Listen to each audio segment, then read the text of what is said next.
안녕하세요 여러분. 오늘도 5단원 함께 공부해 볼 텐데요.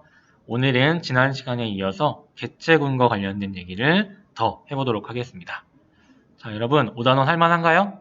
끝까지 힘내가지고 5단원의 내용을 모두 완벽하게 정복할 수 있었으면 좋겠습니다.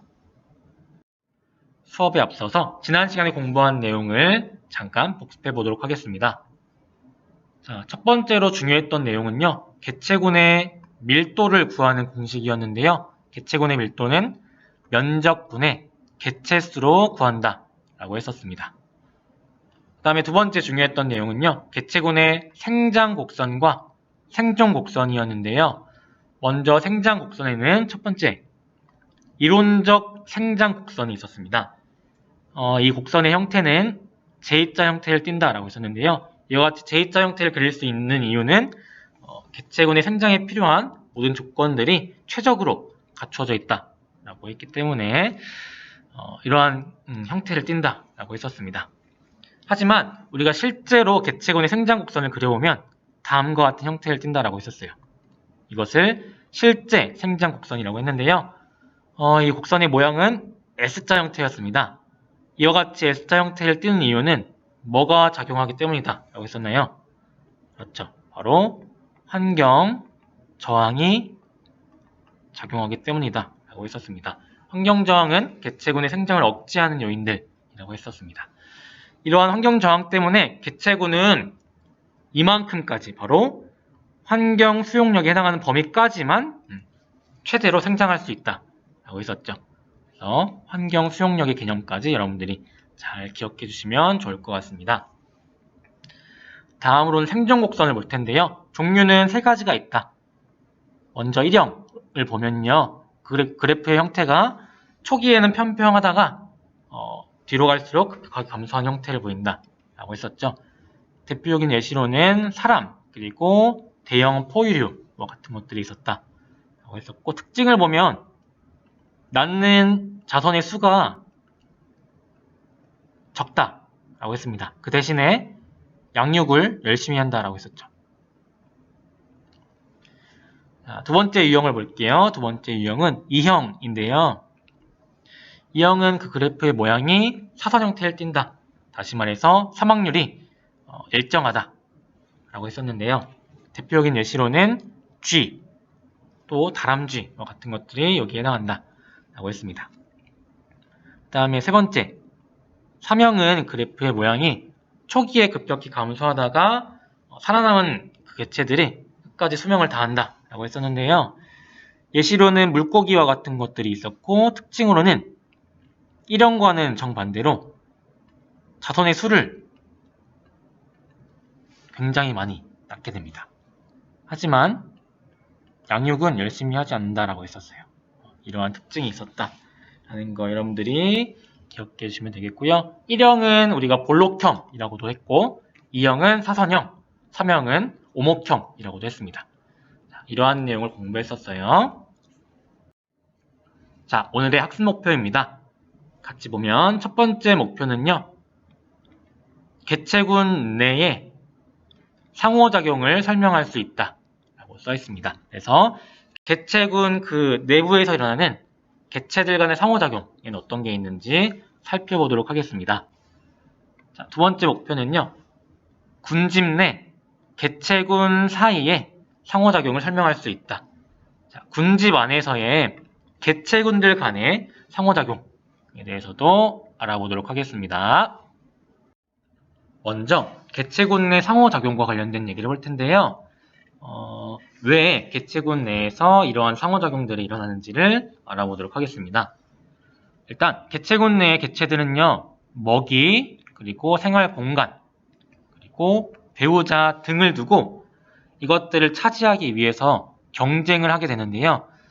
이와 같은 종내 경쟁을요. 피하고 그리고 질서를 유지하기 위해서 다양한 상호작용들을 합니다. 개체군 내 상호작용을 하는 이유는요. 종들 간의 경쟁을 피하고 또 나름의 질서를 유지하기 위해서 우리가 공부할 다양한 상호작용들을 한다는 것입니다.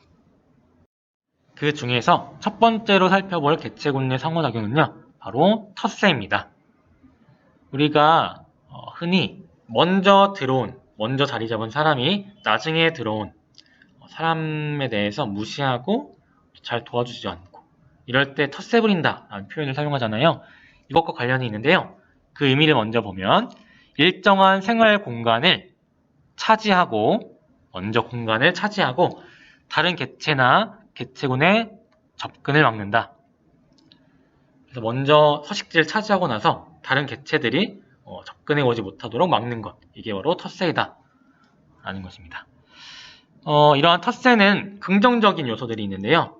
어떤 게 있는지 보니까 생활 조건이 같은 개체들을요, 분산시켜준대요.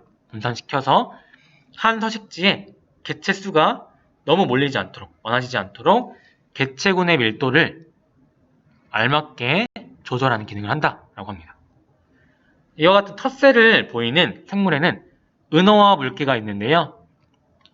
여기 아래 나와 있는 사진이 바로 은어의 사진입니다. 자, 이렇게 해서 텃세에 대해서 알아봤어요. 자, 다음은 순위제입니다. 이름에서 알 수 있듯이 뭔가 순위를 정하는 느낌이 들죠. 그 의미를 보면 개체군의 구성원 사이에서 힘의 서열에 따라서 일정한 순위를 결정하는 것, 이를 통해 집단 내의 질서를 유지하는 것이 바로 순위제다 라고 할 수 있겠습니다.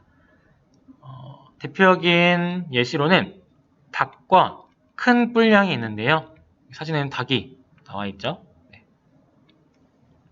넘어가도록 하겠습니다. 자, 그 다음은 리더제입니다. 얘도 이름에서 알 수 있듯이 뭔가 리더가 존재해서 다른 개체들을 끌고 가는 느낌이 들죠. 의미를 보면 영리하고 경험이 많은 개체가 리더가 되어서 개체군 전체 행동을 지휘하는 체제다. 그래서 중요한 게 순위제와는 다르게 리더를 제외한 나머지 개체 간에는요, 순위가 없다라는 거예요. 그래서 리더를 제외하고 나머지 개체들은 순위가 없다. 하지만 순위제에서는 각각의 개체별로 순위가 정해져 있었죠. 이러한 차이점이 있다는 것을 잘 기억해 주세요. 리더제에 해당하는 생물에는 늑대 그리고 기러기가 있습니다. 여기 아래에 보면 늑대들이 이렇게 모여있는 것을 볼 수 있죠. 네 번째 개체군 의 상호작용은 사회생활입니다. 그 의미를 보면 구성원의 역할이 분담되고 전문화된 사회를 이루는 체제이다. 우리가 바로 떠오르는 생물들이 있죠. 바로 꿀벌, 또 개미가 이 사회생활에 해당하는 대표적인 생물들입니다. 자, 마지막 개체군의 상호작용은요, 바로 가족생활인데요. 말 그대로 가족끼리 무리지어 다닌다 라는 얘기가 되겠죠. 혈연 관계의 개체들이 모여서 개체군을 형성하는 것, 이게 바로 가족생활입니다. 대표적인 예시로는 코끼리와 사자와 같은 생물들이 있어요. 여기 보면 코끼리가 이렇게 무리지어 있는 것을 볼 수 있겠죠. 얘네들은 다 가족이다 라고 할 수 있겠습니다. 자, 지금까지는 개체군 내에서의 개체들 간의 상호작용을 알아봤습니다. 이제부터는 군집 내에 존재하는 다양한 개체군들 사이의 상호작용에 대해서 알아보도록 하겠습니다. 그 전까지는 개체군 내에서의 개체들 사이의 상호작용이었고, 이제부터는 군집 내에서의 개체군들 사이의 상호작용입니다. 첫 번째로 살펴볼 내용은 종간 경쟁인데요.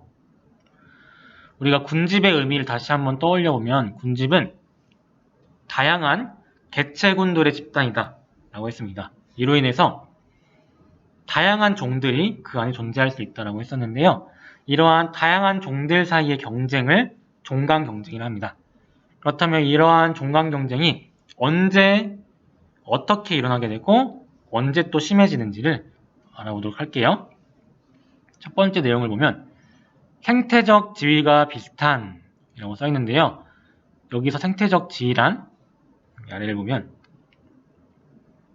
생태계에서 개체군이 차지하는 서식 공간과 그 다음에 먹이 관계 등의 생태적 역할을 가리킨다 라고 할 수 있겠습니다. 다시 얘기하면 생태적 지위에는 두 가지가 있습니다. 두 가지가 속하는데요. 첫 번째가 먹이 지위고요. 그 다음에 두 번째가 공간 지위입니다. 이 두 가지가 여기에 속한다라고 볼 수 있어요. 먹이 지위는 말 그대로 어떠한 먹이를 필요로 하고 어떠한 먹이를 차지하는가에 대한 것이고, 공간 지위는요, 말 그대로 어떠한 공간을 요구하고 어떠한 공간을 차지하고 살아가고 있는지에 대한 내용입니다. 이러한 것을 포함하는 게 바로 생태적 지위다. 이러한 생태적 지위가 비슷한 두 개체군이 같은 장소에 서식하게 되면요, 한정된 먹이와 또 서식 공간 등의 자원을 차지하기 위해서 종간 경쟁이 일어난다고 할 수 있겠습니다. 이러한 것을 종간 경쟁이라는 거예요. 그런데 이러한 종간 경쟁은요, 두 개체군의 생태적 지위가 겹칠수록 경쟁의 정도가 심해진다라고 할 수 있습니다.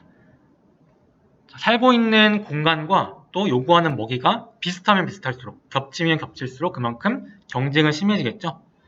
그렇기 때문에 생태적 지위가 겹칠수록 경쟁의 정도는 커진다라고 할 수 있습니다. 이와 같은 종간 경쟁과 관련해서 여러분들이 또 한 가지 꼭 기억해야 할 개념은 바로 경쟁 베타 원리입니다. 그 의미를 살펴보면 경쟁의 결과 한쪽 개체군만 살아남고 다른 개체군은 사라지는 현상이라고 써 있어요. 경쟁을 했더니 한쪽은 살아남고 한쪽은 사라지는 현상, 이게 바로 경쟁 베타 원리다 라고 할 수 있겠습니다. 아래 나와 있는 예시를 보면 애기 집신벌레라는 종을 단독으로 배양시켰을 때는 잘 살아남는 모습을 보입니다. 잘 생장하고 잘 살아남는 모습을 보이는데, 애기 집신벌레와는 다른 종이에요. 집신벌레라는 종을 단독으로 배양시켰더니만 그 개체군이 잘 생장하고 또 잘 살아남아 있는 모습을 볼 수 있습니다. 그런데 이 두 종을요, 혼합해서 배양시켰을 때의 결과를 보니까 애기 집신벌레의 경우에는 물론 단독 배양시켰을 때보다는 그 생장 속도가 느리고 생장했을 때 그 개체군의 크기가 작게 나타나지만 어쨌든 살아남아 있다라는 것을 확인할 수 있는데, 이와는 다르게 집신벌레라는 종은요, 처음에는 개체군이 생장한 것처럼 보이지만 나중에는 감소하더니만 결국에는 사라진다. 라는 것을 알 수 있습니다. 따라서 이를 통해 우리가 여기서는 경쟁 베타 원리가 나타났구나 라는 것을 확인할 수 있겠죠. 두 번째로 살펴볼 개체군 사이의 상호작용은요, 바로 분서입니다. 분서는 다른 말로 생태적 지위 분화라고도 해요. 그 의미를 보면 생태적 지위가 비슷한 개체군들이 함께 생활할 때 먹이의 종류나 먹이를 먹는 시기 등을 바꾸거나 혹은 서식지를 나누어서 경쟁을 피하는 상호작용을 우리가 분서라고 합니다. 그러니까 예를 들어서 A라는 종이 있었어요. A라는 종의 서식지는 이만큼입니다. 또 B라는 종이 있었는데요. B라는 종의 서식지는 이만큼입니다. 자, 보면 이만큼이 겹치네요. 그렇죠? 따라서 겹치는 공간 안에서는 경쟁이 일어날 수밖에 없다 라고 볼 수 있는데, 이러한 경쟁을 피하기 위해서 A는 이만큼에 해당하는 공간만 서식지로 사용하고 B는 이만큼에 해당하는 공간만 서식지로 사용해서 경쟁을 피한다. 이러한 것이 바로 분서라고 할 수 있겠습니다. 자, 여기 보면 그림이 나와 있는데요. 그림을 보시면 분서의 한 가지 예시가 나와 있습니다. 도마뱀 1은요, 울타리 기둥이나 햇볕이 잘 드는 곳에 앉아서 생활한다라고 합니다. 그 다음에 도마뱀 2는 이쪽에, 또 3은 이쪽에, 4는 이쪽에 그늘진 곳에 나뭇가지에 앉아서 생활한대요. 5는 이쪽, 6은 이쪽, 7은 이쪽 이렇게 서식지를 서로 나누어 가지고 경쟁을 피하는 이런 상호작용을 분사라고 하는 거예요. 다음으로 살펴볼 상호작용은 포식과 피식입니다. 그 내용을 보면 서로 다른 두 개체군이 먹고 먹히는 관계에 있을 때 잡아먹는 생물을 포식자, 먹이가 되는 생물을 피식자라고 한다. 자, 두 번째 특징을 보니까 피식자와 포식자의 개체수 변화는요, 서로에게 영향을 미친다라고 합니다. 이 내용은 우리가 앞에서 개체군 밀도의 변동을 공부하면서 한번 얘기한 바 있는데요. 예를 들어서 이것이 피식자의 그래프고, 그 다음에 그 뒤에 나타나는 게 이게 포식자의 그래프이다. 개체수 그래프이다. 라고 했을 때 여기서 피식자의 개체수가 증가하면 이를 먹이로 하는 포식자의 개체수 역시 증가한다. 라는 것을 알 수 있습니다. 그만큼 이제 포식자가 증가하면 그만큼 많이 잡아먹을 테니까 피식자의 개체수가 감소하겠죠. 감소한다. 이때 먹이가 감소하면 당연히 포식자 역시 감소하게 될 테니까 이렇게 감소하는 모습을 보인다라는 거. 그래서 각각의 개체수 변화는 서로에게 영향을 미친다라는 것을 우리가 이미 공부한 바 있습니다. 그 다음에 이러한 포식과 피식 관계에서 적응과 진화가 일어나기도 하는데요. 아래에 보면 예시가 나와 있습니다. 포식자의 경우에는 더 잘 잡아먹기 위해서 발톱이나 이빨이나 독과 같은 것들이 발달하게 되고요. 또 피식자의 경우에는요, 보호색, 포식자로부터 자신을 숨기기 위해서 주변 환경과 비슷한 색깔을 띈다든지 해가지고 포식자를 피하는 이러한 보호색이 있겠고, 또 경고색은 포식자에게 위협감을 줄 수 있는 이렇게 좀 화려한 색깔이라든지 이런 것들, 경고색이라 할 수 있겠습니다. 그 다음에 의태가 있는데요. 이 의태는요, 이 피식자가 실제로는 해롭지 않아요. 해롭지 않은데 포식자가 잘 잡아먹지 않는 다른 생물들, 예를 들면 독이 있다라든지 아니면 불쾌한 물질을 뿜어낸다든지 이러한 특징을 갖는 다른 생물들의 어떤 외관을 모방하는 거예요. 모방해가지고 자신도 포식자로부터 잡아먹히지 않는 이러한 특성을 띠는 것을 바로 의태라고 합니다. 그러니까 해롭진 않은데 해로운 생물들을 모방하는 것, 이거를 의태라고 해요. 이러한 것들이 이제 포식과 피식 관계에서 나타나는 적응과 진화의 사례들이다 라고 할 수 있겠습니다. 네 번째로 살펴볼 개체군 사이의 상호작용은 공생입니다. 첫 번째로 상리공생에 대해서 알아볼 텐데요. 이름에서 알 수 있듯이 서로에게 이익을 주는 공생을 상리공생이라고 합니다. 의미를 보면 개체군이 공생하여 서로 이익을 얻는 경우, 대표적인 예시로 아카시아와 개미 이 관계가 있는데요. 아카시아는 개미에게 서식지를 제공해주고요. 개미는 아카시아를 천적으로부터 보호해주는 역할을 합니다. 그리고 두 번째 예시로 콩과식물과 뿌리옥 박테리아의 관계가 나와 있는데요. 콩과식물은 뿌리옥 박테리아로부터 질소를 얻게 되고요. 뿌리옥 박테리아는 콩과식물로부터 양분을 얻게 됩니다. 이러한 관계를 상리공생이라고 해요. 두 번째 공생은요, 편리공생입니다. 얘는 말 그대로 한쪽 편에만 이익이 되는 공생을 가리킵니다. 의미를 보면 함께 생활하는 두 개체군 중 한 개체군은 이익을 얻지만 다른 개체군은 이익도 손해도 없는 경우, 이것이 바로 편리공생이다 라고 할 수 있겠습니다. 대표적인 예시로는 황로와 물소의 관계가 있는데요. 황로는 물소의 몸에 붙어있는 어떤 먹이들을 먹음으로써 이익을 얻고, 또 물소에 이렇게 붙어 있음으로써 물소의 등이 올라타 있음으로써 천적으로부터 이제 방어하는 이러한 이익을 얻게 됩니다. 하지만 물소는 황로와 함께 생활함을 통해서 어떠한 이익도 얻지 않고 그렇다고 어떠한 손해도 보지 않습니다. 이러한 관계를 이제 편리공생이라고 하는 거예요. 마지막으로 살펴볼 개체군 사이의 상호작용은 바로 기생입니다. 그 의미를 보면 한 개체군이 다른 개체군에 피해를 주면서 생활하는 경우, 한 개체군이 다른 개체군에 피해를 주면서 생활하는 경우를 기생이라고 합니다.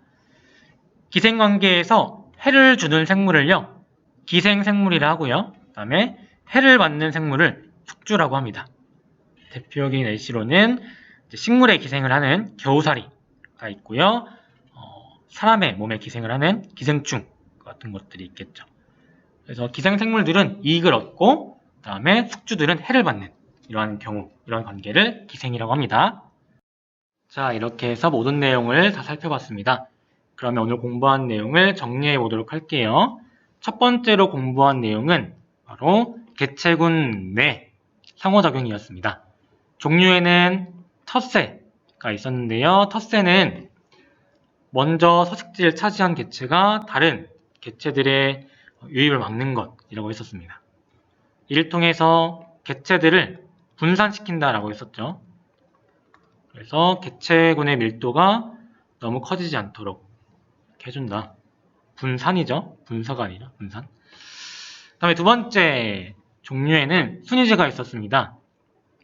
순위제는 개체들 사이에 순위를 정해서 질서를 유지한다 라고 했었고요. 다음 리더제는 경험이 많은 리더가 개체들을 이끄는 형태다 라고 했었는데요.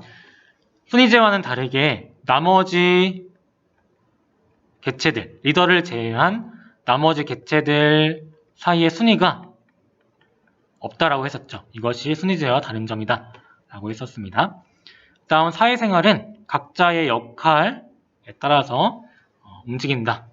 그래서 꿀벌 혹은 개미와 같은 예시가 여기에 해당한다 라고 했었고요. 그 다음에 가족생활은 혈연관계를 이루는 개체들끼리 모여서 개체군을 형성하는 것이다 라고 했었습니다. 두 번째로 공부한 것은 군집 내 개체군 사이의 상호작용이었는데요. 각각의 종류를 아래에 있는 표를 보면서 살펴보도록 하겠습니다. 이때 여러분들이 알고 있어야 할 게 표 안에 플러스는요, 이익을 얻는 경우를 가리키고요. 마이너스는요, 피해를 보는 경우. 그리고 0은요, 이익도 피해도 얻거나 받지 않는 경우를 가리킵니다. 자, 먼저 첫 번째로 공부했던 게 종간 경쟁이었죠. 종간 경쟁은 생태적 지위가 겹치기 때문에 일어나는 종들 간의 경쟁이다 라고 했었습니다. 경쟁이 일어나면 일단 둘 다 피해를 보게 돼요. 그래서 양쪽 모두 마이너스를 써줬다라는 것. 그리고 경쟁의 결과 한 개체군은 살아남고 한 개체군은 사라진다. 이러한 현상을 뭐라고 했었죠? 여기에 더해서 여러분들이 기억해야 할 게 경쟁 베타 원리였습니다. 경쟁 베타 원리는 경쟁의 결과 한 개체군은 살아남고 한 개체군은 사라진 현상이라고 했었죠. 두 번째로 여러분들이 기억해야 할 게 여기 써있지 않지만 분서가 있었죠. 분서. 분서는 먹이의 종류나 혹은 먹이를 먹는 시기를 나누거나 또는 서식지를 분리시키는 것이라고 했습니다. 이를 통해서 경쟁을 피하는 것이 바로 분서다 라고 했었고요. 세 번째로 살펴본 상호작용은 포식과 피식이었죠. 자, 여기서 이익을 얻는 개체군은 포식자가 되겠고요. 손해를 보는, 피해를 입는 개체군은 피식자가 되겠죠. 그 다음에 공생에 대한 얘기를 했었는데요. 그 중에 첫 번째가 상리공생이었습니다. 상리공생은 서로 이익을 얻는 공생이다 라고 했기 때문에 양쪽 모두 플러스 통해서 이익을 얻음을 확인할 수 있고요. 그 다음에 편리공생도 있었는데요. 편리공생은 한쪽 편만 이익을 얻는 것이라고 했기 때문에 한쪽은 이익을 얻고 다른 한쪽은 이익도 손해도 보지 않는다 라고 했었습니다. 마지막으로 공부한 상호작용은 기생이었어요. 기생은 한쪽은 이익을 얻고 한쪽은 피해를 본다 라고 했었는데요. 이익을 얻는 쪽이 기생생물이었고요. 그 다음에 피해를 입는 쪽이 숙주였습니다. 이러한 개체군 사이의 상호작용까지 우리가 공부했었어요. 자, 이제부터는 공부한 내용을 토대로 문제를 풀어보겠습니다. 1번입니다. 그림 가는 종 A를 단독 배양했을 때, 자, A를 단독 배양했을 때의 결과입니다. 나는 종 A와 B를 혼합 배양했을 때 시간에 따른 개체수를 나타낸 것이다 라고 써있는데, 먼저 가를 보니까 종 A가 단독 배양되었을 때 시간에 따라서 개체수가 어떻게 변화되는지 나와 있습니다. 구간 1은 이 종 A의 개체수가 일정하게 나타나는 구간이 되겠죠. 나를 보면 A와 B를 혼합 배양시켰는데 A의 경우는 단독 배양시켰을 때보다는 개체수가 적게 유지되지만 어쨌든 살아남는다. 반면에 B는 개체수가 점차 감소해서 사라지는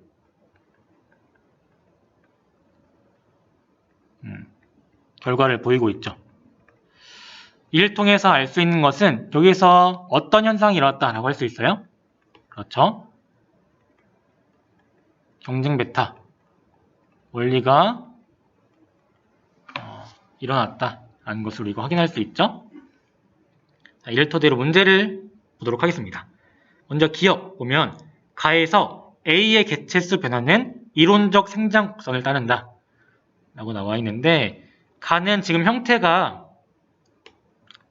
S자죠. 따라서 S자니까 얘는 이론적 생장 곡선이 아니라 실제 생장 곡선이 되겠죠.